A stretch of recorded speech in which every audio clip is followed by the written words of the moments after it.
What is going on, everybody? Welcome back to Gran Turismo 7. As y'all know, yesterday was going to be the online time trial reset so you can get yourself another $2 million, which I would definitely say is worth it. Last week we were going to have the Ford Focus, which is going to reset next Thursday, but currently we are now going to have the Daytona road course here. This is actually going to be a fairly interesting one currently when recording this, which is going to be basically the day of it, aka yesterday. This is going to be around 1 minute 47.242 there for gold, and I'm going to predict this right now and say it's not going to go down much more from there. Maybe 1/100th of a second or so by the time it does end up resetting. So I would say if you can get around like 147, 146.9 or something, you should be good to go in this one. For me, currently sitting at a plus 2.02% at 146.2, I was actually really surprised I was able to get this time on this. And the reason why I say that is, well, there is going to be a lot of different cars you can run on this. Like, you guys know how normally you can run one vehicle? Well, no, not on this one. You can legit run any of these cars here if you want to rent any of them. You can legit use any car of your liking. You can even use the F1 if you don't own it, which I don't. But that's the thing. I really like the fact that you could pick a bunch of different vehicles and still go after a gold time with them. One car you guys are going to see a lot is probably going to be the Ford GT race car. It's going to be incredibly great for this. And also the Genesis X. I was seeing in the leaderboards a lot. The vehicle I decided to run though is going to be the Corvette C7. I would definitely recommend trying this thing out, guys. For me, it was probably going to be my favorite option for it. I've always loved Corvettes. I own this vehicle besides this, and I do enjoy using this car on different occasions. Okay, so spawning into the race here, you are going to see that, yes, it's going to be the Daytona event. Personally, I've really been liking this track the more that I do end up playing on it. Before I talk about that, though, I do want to go over my settings, guys, just in case you might be wondering. I do understand on a controller this can be a tad more difficult, at least I have noticed that. But first things first, though, here with the regular settings on the vehicle itself, I have not changed a single thing about this, guys. I'm running the same tires on it. Nothing has changed there.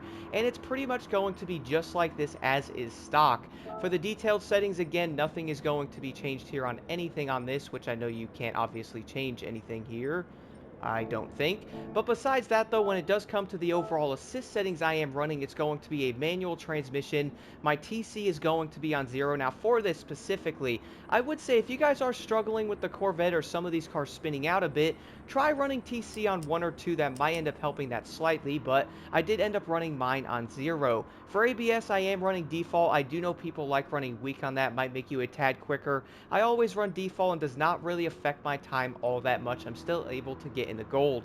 Besides that, though, auto drive off, all this is going to be off here. My active stability management's going to be on. My counter steering assistance is indeed on weak. Besides that, when moving over to the controller settings I am running, well, it is going to be fully stock, guys. Not a single thing is changed here at all, which I would also recommend trying, unless one thing I have noticed, the steering sensitivity might end up helping a bit in certain aspects. Besides all of that, though, the next thing I did want to talk about is going to be the track itself. Okay, so for the track, though, the first thing you're probably going to notice on this one is it's going to have multiple areas where you can be incredibly quick.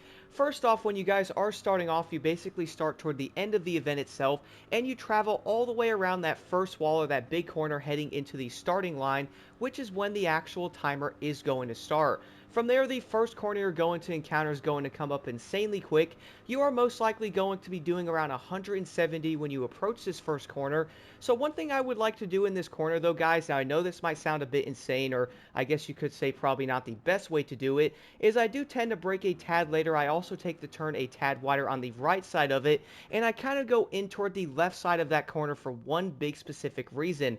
For that, if you are going into that corner, right, guys, if you take it on the left part of it on the inside, you can actually accelerate way faster coming out of that turn. Like, for example, on this one, in the Corvette, I was basically able to almost full throttle out of that in second gear, which basically rocketed me out of that corner. I would definitely recommend trying to do this, though, because if you do take the turn a tad too wide or something, you might end up trying to go back into the corner and then accelerate. I feel like you're going to lose some valuable seconds doing it in that way. After that, though, we are then going to have a regular small S type of straightaway there, so you could pretty much accelerate all the way through that into the main straightaway, getting yourself to the next corner. So for this, guys, what I did end up doing is basically hugging the left side of it and going into that corner. That way I can set it up for the outside of it, so then I can pretty much accelerate out of the corner a lot quicker. Like if you did want to, yeah, you could probably hug the entire inside of the corner, like taking it on the inside, then kind of coming out of it to the left side of that corner, then trying to accelerate. The better way I found to do it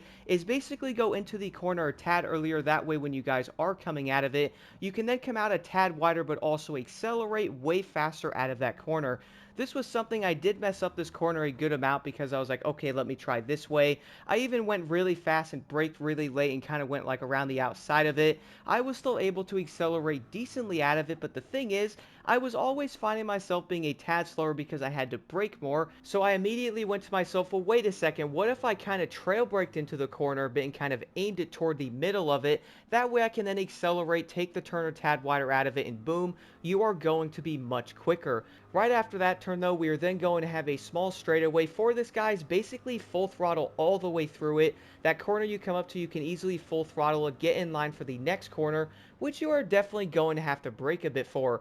Funny part is, I basically kept messing up this corner every time I did it, because I kept trying to come at it way too fast or take this at a wonky angle. I would then end up taking the turn a tad too wide trying to accelerate. I'd then have to slow down in the corner again, and I would always find myself being slower. I was like, okay, I really have to figure this out. So what I did end up doing, guys, I basically hugged like the left part of the turn slightly a bit so I can angle myself, then I went right toward the middle again. I would then immediately brake, basically trail braking into the turn, staying very close to the side of the track on the right part of it. That way I'm probably going to be in second gear. I can aim myself coming out of the turn easier, instead of basically trying to take the turn like insanely wide, like, yo, sure, I could probably take this in third gear and be a lot faster coming out of it, at least you would think you would, but you are most likely going to have to slow down again in the middle of that turn, which we all do know is something you definitely do not want to be doing in Gran Turismo, right? So in that, I would actually recommend slowing down before it, which I would say is obvious. Keep the car in second gear. Now, this probably can go for the Corvette if you are running it. For me, though, I would say being in second gear in the Corvette, guys, in a majority of the corners felt so dang great because the power was there. I can accelerate out of it. And if you're angling the car right in the corners, guys, you can always set it up in the right way to always come out of that turn with a lot of power. If you are braking in the turn or you're not coming out of it in the right way, then yeah, you are going to be much slower. We're then going to have another small straightaway after that, going into a small corner for this one. I would again recommend going into second gear, guys, slowing down a bit, then immediately hitting the throttle, and then again angling the car in the right way. That way you can basically fly out of the corner. For this one specifically though, basically almost in the middle of it, I shifted up to third gear and then immediately flew out of that corner with even more power. The reason why I would recommend doing that is because if you are in second gear, you're most likely going to have to shift up anyway, so doing it a tad earlier, guys, can get you even more power, getting you onto that gigantic wall all the way around to the big straightaway here on the Daytona racetrack.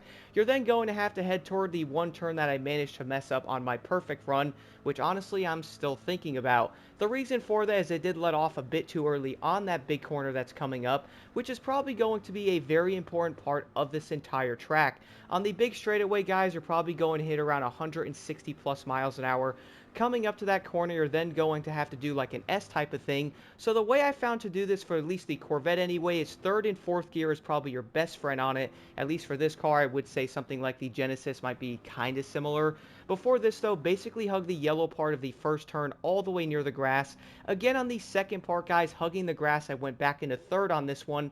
And I would say you could probably do it in fourth if you are going to be a tad faster than I was, which I wouldn't doubt. Before this turn specifically though, you can easily go on the yellow parts of it, guys. That way it is going to make you get around it much faster than if you were to brake a lot later thinking you can go really fast on the straightaway and go, okay, I'm going to brake later and hit this corner. The thing is, if you are braking a tad earlier, which unfortunately on this corner, I did end up braking a tad too early on it, so it did end up slowing me down a bit, because you can probably brake the second you see the final marker and then turn into it, guys, basically going right over the yellow, immediately aiming the car into the next part, going over that one, kind of staying on the inside of that turn as well. Like if you take that second part too wide, you are then going to lose time on the second corner coming out of it, going into that straightaway. This is also why I was like, okay, let me drop my car into third gear. It's going to aim my car a bit more into this corner. I can slam the gas down, put it in fourth, and basically head into the straightaway. I would honestly say this turn was probably one of my biggest issues in this entire event because I just kept messing up the little things on it. I would brake too early, I would hit a weird angle and basically lose all of my time. Like, not even kidding, sometimes I would be beating my ghost the entire event, and then for some odd reason I mess up the last corner. It's kind of unfortunate. Besides that though, you're then going to have the final straightaway, guys. Nothing insane here. Hit the gas down, go as fast as you possibly can, get to the end of the event. It is going to be a fairly short track for the most part. The other thing I did want to mention though, guys, I am fairly new to the Daytona racetrack. I did end up doing the 4GT circuit experience on it. Got gold and everything on that one, so I was like, okay, I could probably do decent on this one. I know this track good enough. And even then, I still messed up in certain corners like the end of it, and I still got a great time overall in the event. So if you do end up messing up one corner, do not worry because you can probably make that up in a different corner. But overall, though, do let me know if you have any questions in the comments below. Here's the gold run I did end up getting on Daytona with the Corvette C7.